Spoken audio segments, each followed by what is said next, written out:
Final da tarde. A dona de casa, Gracinda, volta para casa quando a filha percebe algo estranho. Mãe, olha, lá no alto do morro.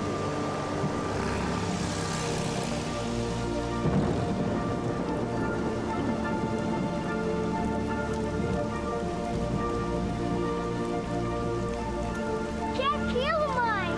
Não sei, um balão? Balão? Balão não é mesmo.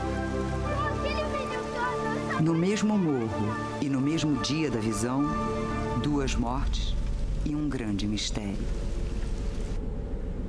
What I'm very intrigued with is the series of reports by people who were independently saw some lights over the hill at the time of the approximate time when the 2 men died. Um jovem chega ao alto do Morro do Vintém e encontra 2 corpos.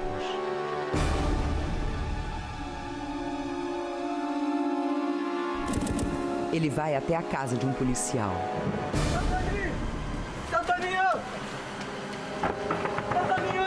Inexplicavelmente, o policial não dá ouvidos à denúncia. Eu acho que eles estão mortos. Ah, não me enche o saco, moleque.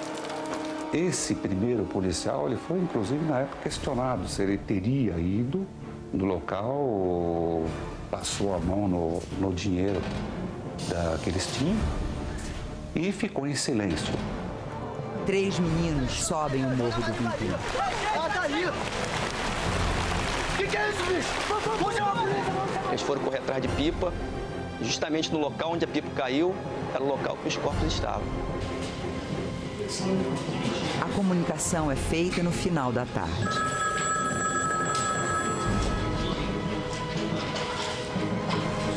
Comissário Oscar Nunes, 2º distrito. É da delegacia. Qual o problema, meu amigo? É que tem 2 homens mortos lá no alto do Morro do Vintém. E é melhor depressa que estão dizendo que é um jogador de futebol.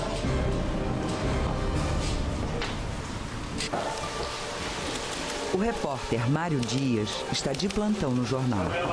Até amanhã. Redação. Ô, comissário Nunes, o que manda? Era uma semana de muita chuva, a gente tentou chegar ao local e foi impossível, porque o local era de difícil acesso. Combinamos então para o outro dia de manhã cedo subirmos o morro.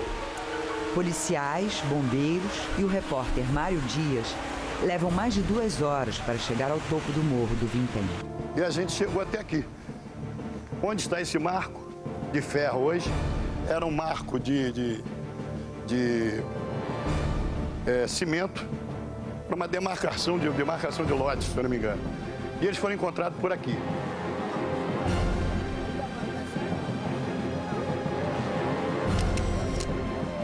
O mau cheiro atrapalha o trabalho. E alguém aconselhou, me parece que um dos bombeiros, disse, olha, o jeito é nós colocarmos formol sobre os corpos. Pra mim, isso é parte do que morre, isso é coisa de viado. Imaginando que seriam, no caso de pessoas homossexuais, e isso ficou ainda por 2 dias na imprensa.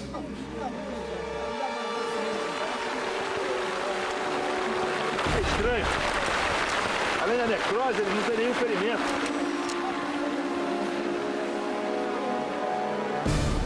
Nenhum tipo de ferimento, de arma de fogo ou de arma branca. Não havia ferimento.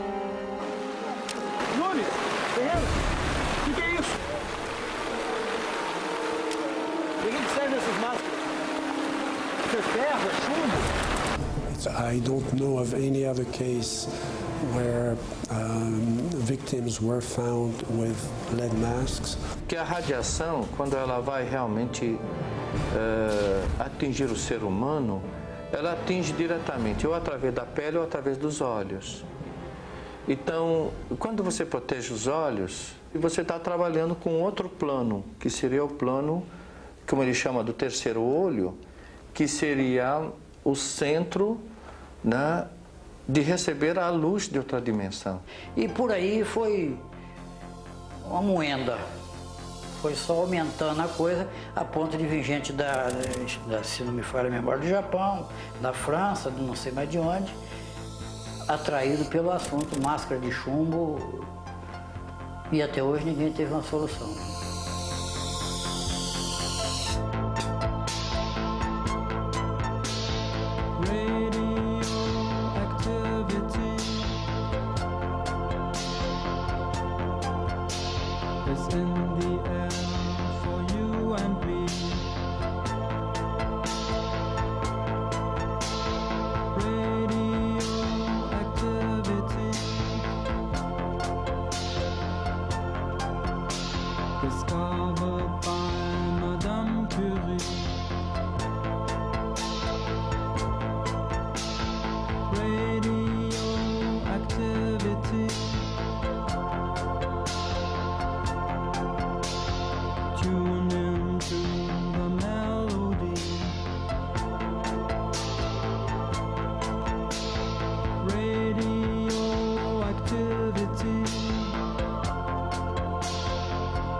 Boa noite. O Linha Direta Justiça continua a série jornalística sobre os crimes que marcaram o Brasil.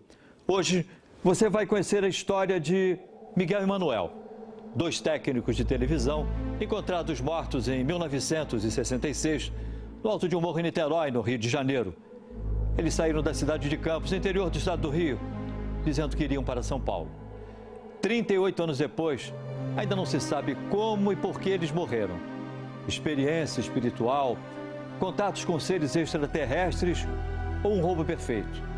Não há uma resposta definitiva, mas uma coisa se sabe: o descaso das autoridades envolvidas na investigação transformou as 2 mortes num mistério indecifrável, o mistério das máscaras de chumbo. Um falava sobre o disco voador, outro falava em suicídio, outro falava em assassinato.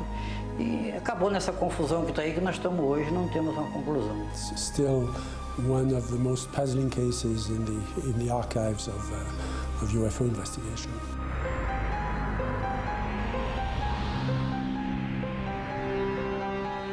Os policiais buscam as pistas no local onde os corpos foram encontrados. Pelo menos o nome desse aqui a gente já sabe, ó. Miguel José Viana, 34 anos, nascido em Campos, estado do Rio. Casado, técnico em eletrônica. Isso aqui tá estranho, né? Um sujeito chamado Miguel José Viana estaria fazendo com um lenço com as iniciais AMS. Vai ver alguém da família. Não, tá estranho. Eu conversei com a minha cunhada e conversei com a esposa do Manuel e não existia esse lenço. Até porque não existia ninguém na família com essas iniciais. Os 2 vieram de Campos na quarta-feira, dia 17. Tudo bem, mas os 2 vieram fazer aqui em cima. Não faz sentido. Será que esses bilhetes aí não ajudam? Um dos bilhetes continha uma série de letras e números. O outro trazia as seguintes instruções: 16h30, estar no local determinado. 18h30, ingerir cápsulas. Após efeito, proteger metais e aguardar sinal máscara.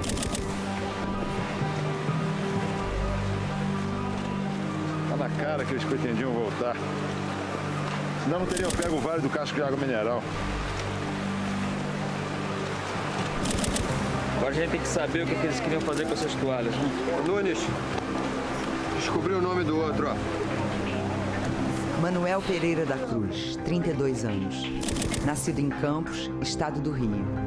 Casado, técnico em eletrônica.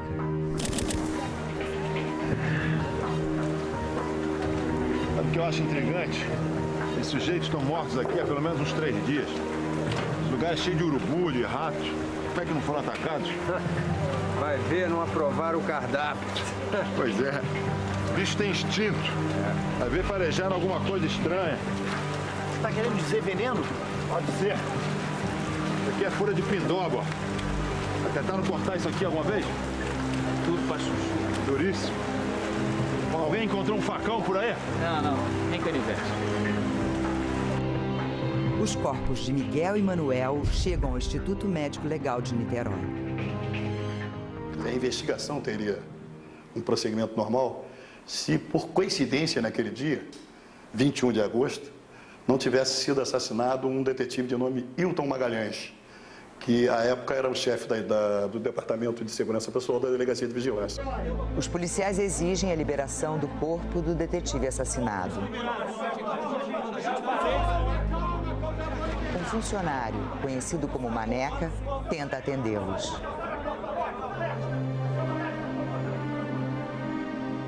O equivalente hoje a R$200 é encontrado escondido nas calças de Manuel e Miguel. O que a gente faz com eles, Maneca? Eles quem? Os 2 corpos que chegaram do Morro do Vintém. Deixa aí no canto que depois eu levo para necrópsia. Eu lembro bem que tinha muita gente naquela ocasião no médico legal. E os dois cadáveres de Manuel e Miguel ficaram ali, para segundo plano. O repórter Mário Dias segue o caso passo a passo. O que esses sujeitos foram fazer no alto do morro?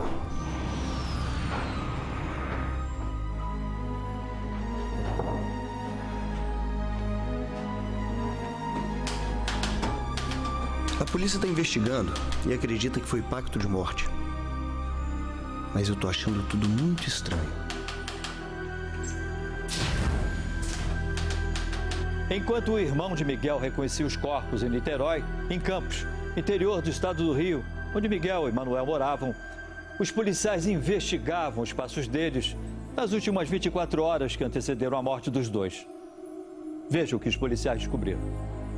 Os policiais procuram o pai de Miguel. Na casa, já estão vários parentes e amigos. Dentre essas pessoas, tinha um rapaz que era até colega meu particular e que ao sair, na saída do delegado, ele chamou o delegado e disse que ele tinha lido o jornal, que ele sabia de tudo e tal, que o Elcio Gomes era um elemento ruim, que tinha vários defeitos e que não era honesto e que tinha causado a morte dos 2. Elcio Gomes era espírita e amigo de Miguel há muito tempo. A amizade ganhou mais força quando Miguel e Manuel aderiram ao espiritismo. Juntos com Elcio, Miguel e Manuel fazem trabalhos espirituais com explosivos. Ele estava muito empolgado e que ele ia poder ajudar muita gente a sair de alguns problemas que são chamados problemas espirituais, né? Aí eu falei com ele: Dedé, isso aí não é problemático. Não, isso é coisa normal, que no espiritismo é usado esse meio para afastar espíritos inferiores. Elcio Gomes, que trabalhava com Miguel e Manuel, passa a ser o primeiro suspeito das mortes. Ele chegou a ser preso e levado para Niterói. No final de 3 ou 4 dias soltaram o Elcio porque não encontraram elementos para acusar o Elcio de nada. Pouca coisa se sabe sobre experiências espirituais com explosivos. Minha família tinha muito conhecimento sobre isso. Será que o envolvimento dos 2 com o espiritismo poderia explicar a presença das toalhas, dos bilhetes e das máscaras de chumbo no Morro do Vintém? O que será que aconteceu naquele morro? O fato por si só, ele já se alimenta. Ele não é um fato comum. Ninguém é morto, é encontrado morto, por exemplo, 2 pessoas encontradas mortas com máscara de chumbo lá.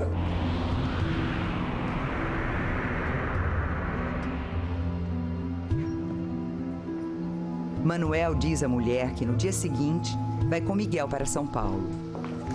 Mas o que vocês vão fazer em São Paulo? Comprar umas peças, é muito mais barato. Anda, me ajuda a separar isso aqui. Quanto dinheiro, Manuel? Vocês vão gastar tudo isso com peças? Não, a gente também vai comprar um carro. E quanto é que tem aí? 2.300.000 cruzeiros. O dinheiro seria o equivalente hoje a R$3.000. Grande parte desse dinheiro sumiu. O que a polícia descobriu sobre isso? Nada, porque por ele só, ele não tinha dinheiro para comprar o carro. Então, essa importância, inclusive, pode ser não exata. E essas toalhas aqui, para que são? Ele não pergunta, arruma, anda. A viúva de um de vocês saiu daqui com o dinheiro e com a caixa de toalhas. Então, Se foi vista no local a caixa, é verdade que a mulher estava falando de lá.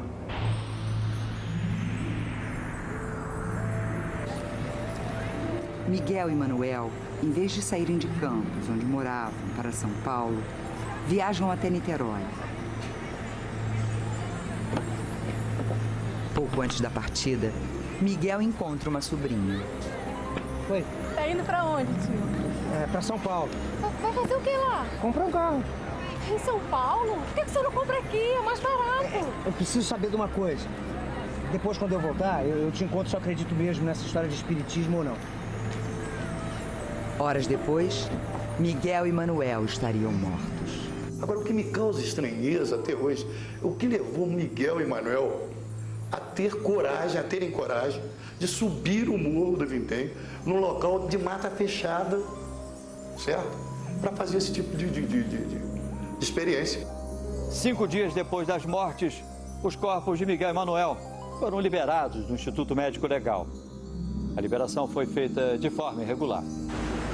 O irmão de Miguel vai ao IML de Niterói com o sobrinho Vadir para liberar os corpos. Meu nome é Erval Viana, sou irmão do Miguel. Quem? Miguel Viana, que morreu junto com o amigo dele, o Manuel. Ah, os dois do Morro do Vintém? Isso. Isso aqui está muito movimentado, eu estou segurando tudo sozinho. Inclusive, já fiz o trabalho. O senhor é um médico legista? Não exatamente. Mas é que os corpos estavam muito prejudicados. E como tinha um papel com eles que falava em ingerir cápsulas, eu pensei que eles pudessem ter sido envenenados. A gente tinha que trabalhar rápido. E como o médico legista não estava, eu mesmo fiz o serviço. Mas como? E eu trouxe os corpos para campo, só com um detalhe. Eu não consegui o atestado de óbito. 2 dias depois, o repórter Mário Dias vai ao IML e fica perplexo. Então os corpos foram liberados no mesmo dia sem atestado de óbito? É isso mesmo. E as vísceras foram para exame? Jogaram no lixo. Como é que é? Foi o que você ouviu, jogaram no lixo. O mistério da morte de Miguel e Manuel se tornava praticamente impossível de ser decifrado. As vísceras, uma pista fundamental para o esclarecimento do caso, tinham sido jogadas no lixo. O que eu vi as vísceras colocadas numa prateleira. E eu perguntei, mas como? Doutor, as vísceras estão podres, mesmo porque nós não temos reagentes. E o que foram feitos com das vísceras? Local das coisas podres, jogado fora.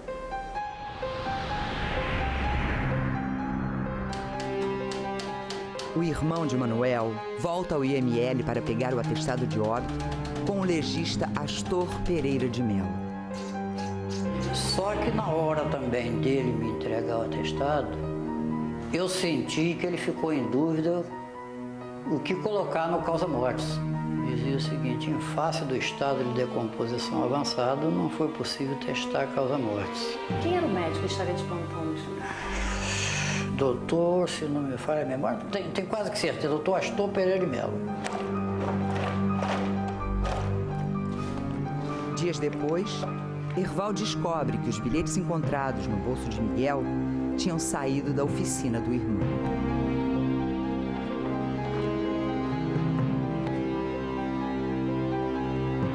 Porque eu encontrei dentro da oficina do Miguel um talonário de solicitação de serviço, e nesse talonário estava meia folha do papel, rasgado em diagonal, o mesmo papel que estava com essa recomendação. Já que a letra no bilhete era de Miguel e as palavras não eram as usadas normalmente por ele, Erval deduziu que as instruções anotadas pelo seu irmão tinham sido ditadas por alguém. Ingerir cápsulas e colocar máscaras. A recomendação dava a ideia de alguém com mais capacidade intelectual do que ele. Ingerir cápsula é termo de médico. Como também posso te afirmar que as 2 máscaras de chumbo foram confeccionadas na casa do Manuel. Em setembro de 1966, um repórter foi à oficina de Miguel e encontrou o livro A Vida no Planeta Marte, com várias anotações. A partir daí, e do depoimento dado pela família de Gracinda à polícia, que teria visto um OVNI sobrevoando o Morro do Vintém, a versão sobre discos voadores ganhou destaque na imprensa. Era muito mais interessante naquela ocasião para os jornais, no modo geral, e era muito mais factual o aparecimento de objetos voadores não identificados. 2 meses depois das mortes de Miguel e Manuel, saíram finalmente os laudos de necropsia e o suposto exame toxicológico das vísceras. Assim como nos atestados de óbito, os laudos também indicavam morte indeterminada. No laudo, um fato grave. O nome do legista Sebastião Failas tinha sido raspado e substituído por outro. Como é que Se houve rasura porque alguém estava ali, o nome de alguém para assinar e não quis assinar. Se recusou. Por que o doutor Sebastião Failas se recusou a assinar? Porque ele não admitia causa-morte indeterminada para 2 corpos. Entende? Como a gente não admite até hoje. Tá na cara. Só pode ser isso. O legista não ia assinar o laudo porque, na verdade, ele foi forjado. O exame das vísceras nunca foi feito. Por que foi aceito aquele laudo como causa indeterminada, como se tivesse sido feito um laudo, quando na verdade você tinha conhecimento que não? É muito boa pergunta, mas existe uma coisa chamada administração. Eu não tinha condição de lutar contra a administração, mesmo porque eu não tinha como provar em absoluto isso. O Linha Direta Justiça procurou o legista Astor de Mello e o colega de trabalho dele, Sebastião Failas, para saber por que, mesmo sem o exame ter sido feito, existia um laudo com o resultado. Eles chegaram a marcar entrevistas, mas desistiram de falar. Os dois disseram que não tinham mais nada a declarar sobre o assunto. Insatisfeita com as conclusões da polícia, a justiça pede a exumação dos cadáveres. Começa uma nova investigação. Saulo.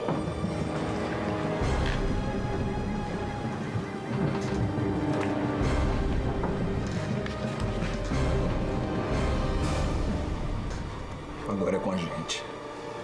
Eu trabalhava na delegacia de homicídios. Tinha que afastar a possibilidade de marcianos na história, porque o detetive não ia no espaço procurar ninguém. Não tinha. Eu tinha que procurar no resto do chão. É o que eu tinha que fazer. 1 ano depois de enterrados, os corpos de Miguel e Manuel são exumados. O legista Sebastião Failas tenta esclarecer o mistério. Como é que pode? Eles estão mumificados. Não dá pra acreditar. Toda hora acontece alguma coisa. É incrível. Incrível coisa nenhuma. Isso é excesso de formol. Exageraram na dose quando trouxeram os corpos pra cá. Isso é uma pena. Isso vai prejudicar os exames. O detetive Saulo continuou a procurar uma resposta para as mortes misteriosas. Ele decidiu refazer os passos de Miguel e Manuel a partir do momento em que eles chegaram a Niterói. Eles desembarcaram aqui, dia 17 de agosto, às 2 da tarde.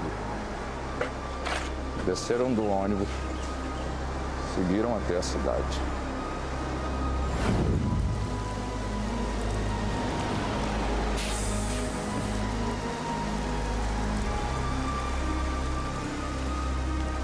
Dez minutos depois, Miguel e Manuel entram numa loja de materiais eletrônicos. Faz tempo que vocês não ligam. Nunca mais encomendaram nada aqui pra loja? É que a gente tem tido pouco serviço. No que vieram fazer aqui em Niterói? Na verdade, nós estamos indo para São Paulo para comprar material. Ah, ótimo negócio. Muito mais barato. É bom, tá quase na hora do almoço. Vamos almoçar junto? Eu acho que não vai dar. A gente já está um pouco atrasado e... Obrigado pelo convite, Arnai. Fica pra outra vez. Eles saíram e eu não tive mais contato com eles, né? Então eles estavam totalmente sozinhos. Eu não vi ninguém com eles, né? Por volta de 3 horas da tarde, Miguel e Manuel entram numa loja para comprar capas de chuva. Verde e cinza. Verde tá bom, verde tá bom. Querem com grude? Não precisa não. Quanto é que é, hein? 18 mil cruzeiros. 18 mil cruzeiros. A senhora fica com o troco, obrigado. Apesar da chuva, os dois saem sem vestir as capas. 4 horas da tarde, Miguel e Manuel estão próximos à subida do Morro do Vintém. Água mineral, por favor. Magnesiano.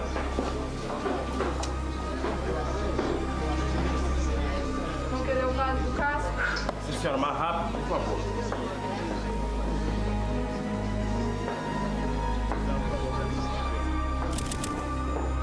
compraram a água mineral aqui na Rua Marquês de Paraná. Em seguida, ganharam esta rua e foram até o Morro do Vintém. Parece que a última vez que eles foram vistos foi por aqui. Por volta de umas 4h30 da tarde. Eles teriam descido de um jipe. Estava sendo dirigido por um sujeito loiro. Subiram o morro. Isso nunca foi investigado? Nunca. Aliás, como muitas outras coisas. Bom, o próximo passo é cronometrar todo esse trajeto que eles fizeram. Agora. Cronometrei o caminho a pé, de ônibus e de táxi. Em toda essa cronometragem, eu encontrei um espaço vazio. Logo, eles pararam em algum lugar. Pararam em algum lugar onde receberam as últimas instruções para participar da experiência. E aí, Mar, como é que é? Essa matéria sai ou não sai? Já tô fechando. Bom, segundo o detetive Saulo Soares, Miguel Emanuel deve ter parado num centro espírita em Niterói, que ficava exatamente no caminho do Morro do Vintém. Era uma sociedade de estudos e pesquisas espíritas. É o único lugar que eles podiam ter parado. Saulo desconfia que os dois teriam sido levados ao alto do Morro do Vintém para participar de uma experiência espírita, encomendada por alguém importante. Seria presidida ou comandada por alguém cujo prestígio, com a condição social e cuja profissão possivelmente desse a eles agora a certeza de que não estavam mais participando de uma brincadeira, que o negócio era para valer. Segundo Saulo, quando as investigações se aprofundaram, ele começou a ser pressionado por superiores, que ele prefere não revelar os nomes. E acabei, sinceramente, ficando sozinho na investigação. Eu vi que todo mundo ia saindo de um lado e do outro, senti que havia pressão. Mário, assim não dá. Eu vou desistir da matéria. Vou mandar rodar. Calma, chefe, tô fechando. Isso dá a primeira página. Agora é morta. Vou fechar. No dia 12 de maio de 1969, pouco depois do procurador Edmo Lutherbach ter sido deslocado para outra jurisdição, Saulo foi surpreendido com o arquivamento do inquérito. O outro promotor que entrou em seguida pediu o arquivamento do inquérito. Eu nunca vi arquivar inquérito em fase policial. 14 anos depois das mortes de Miguel Emanuel, o cientista e ufólogo francês Jacques Vallée, que já trabalhou para a NASA e é um dos maiores especialistas em objetos voadores não identificados, esteve no Brasil para estudar o caso das máscaras de chumbo. O resultado está num dos capítulos deste livro, Confrontos.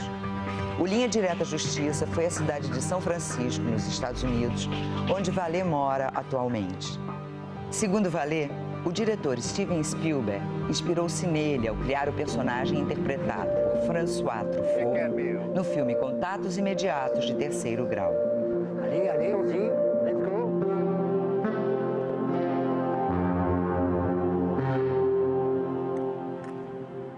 And I had the opportunity to go to Rio in 1980, and by then the case was already fairly old, but the Rio police was already reopening the investigation, and I had a chance to go up that hill. Vous êtes sûr que les corps ont été trouvés à cet endroit-là? Certeza absoluta. Intéressant. Comment se fait-il que la végétation n'est plus poussée?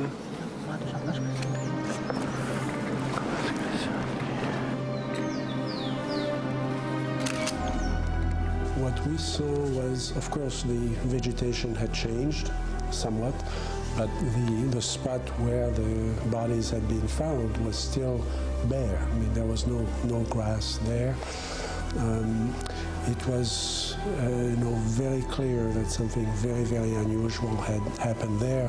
Lamentavelmente, ninguém tirou nenhum tipo de amostras do solo para levar para o laboratório e constatar o que estava a mais no solo que permitiu a vegetação não crescer mais durante tantos anos.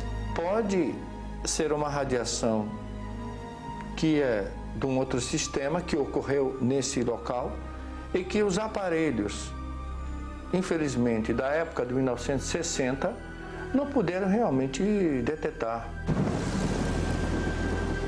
Apesar de Gracinda dizer que viu um OVNI no mesmo momento em que Manuel e Miguel estavam no morro, ela e os filhos não quiseram dar entrevista ao Linha Direta. Porém, confirmam. Viram um estranho objeto luminoso sobre o morro do Vintém.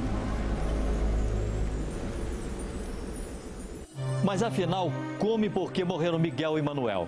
Será que eles foram vítimas de uma experiência espiritual mal sucedida ou de um golpe bem tramado? A maior parte do equivalente hoje a R$3.000 que estava com eles nunca foi encontrado. A polícia achou apenas o que seriam hoje aproximadamente R$200. O dinheiro estava escondido dentro das calças das vítimas. Teriam eles saído de Campos para tentar contato com seres de outros planetas no alto de um morro em Niterói? Ouçam as opiniões dos que até hoje procuram uma resposta para esse mistério. Que os dois rapazes, eles se dirigiram principalmente e diretamente a Niterói no sentido de fazer um experimento. Experimento esse que provavelmente seria entrar em contato com extraterrenos. Até hoje eu acho que Miguel e Manuel foram assassinados. Era preciso que eles confiassem muito nas pessoas ou na pessoa que iam levá-los até lá. Mesmo porque eles não conheciam nada de Niterói.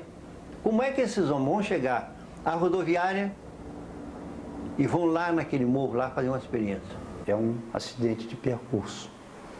Quer dizer, nem a nave sabia que eles estavam ali, né, para provocar aquilo, e ninguém poderia pensar que seres da Terra fossem colocar máscaras de chumbo no rosto, né, para se proteger de alguma espécie de radiação.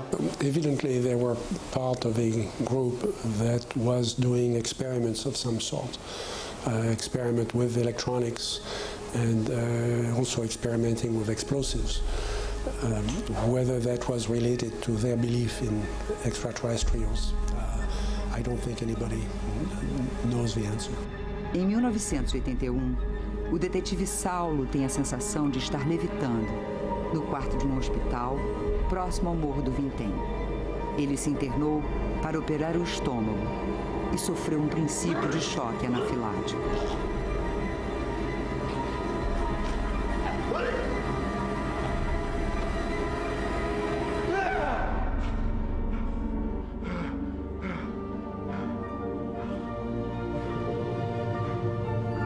Na alucinação de Saulo, ele caminha até a janela e vê no céu um objeto que ele e os enfermeiros não identificam. Eu vi que os dois funcionários discutiam na janela, pertinho da minha cama. Um dizia assim, é balão, outros, mas balão assim? Outros, não é balão. Pô, será que é balão ou não é balão? Aí um disse assim para o outro, olha, fica quieto, não fala com ninguém não. Se a gente contar isso a alguém, vão dizer que nós somos mentirosos. Houve interesse em badalar os ufólogos, o disco voador, mas a realidade, isso aí é uma revolta minha. Porque toda vez que eu ouço falar em assunto máscara de chumbo, mexe comigo. Mexe comigo. Toda vez que eu ouço falar assunto máscara de chumbo, mexe comigo. E no meu fraco modo de entender, não existiu nada por aí de disco voador. São muitas as perguntas e poucas as respostas. Miguel e Manuel saíram de Campos dizendo que iriam a São Paulo. Eles subiram o morro sozinhos ou com alguém. Quem teria ido com os dois? Porque eles foram até lá? Porque usavam máscaras de chumbo? De que estariam se protegendo? Onde foi parar o dinheiro das vítimas? Para tentar responder algumas dessas questões, o Linha Direta Justiça pede o desarquivamento do inquérito ao Tribunal de Justiça do Rio. Mas no lugar do documento, um espaço vazio. É estranho, melhor dizendo, que um processo de tamanha repercussão desapareça. Não é um processo, um homicídio simples, aí, um furto, uma apropriação indébita. Não, é um processo sério. É um caso que duas vítimas cujos laudos não apresentaram resultado. Para a justiça, ele se tratou apenas de mais um caso policial, bem ou mal apurado. Ele teve importância apenas para a imprensa, mas para o aparelho judiciário do Estado do Rio de Janeiro, ele foi apenas mais um caso, com milhares e milhares de outros casos de assassinato de pessoas e tal, que ele prescreve e tem que ser destruído mesmo. A cicatriz ela vai sumindo com o tempo, não? Quer dizer, vai apagando. Quem olha um rosto deformado por um acontecimento muito antigo já nem percebe, mas aqui dentro fica. Como seu pai morreu? Por que morreu? Crime da máscara de chumbo? Não sei explicar. Aí tinha, às vezes, tem sala de aula mesmo, o professor virava e falava assim, não, deixa o rapaz de lado, deixa o Arnaldinho quieto. Era uma coisa que incomodava, né? Para você, a morte do seu pai está encerrada, o assunto está encerrado? Deixa a almazinha dele quietinha. Já mexeram depois de morto, então deixa mais quieto, deixa quieta melhor. Se alguém descobrir a verdade, um dia ele pode ficar sabendo.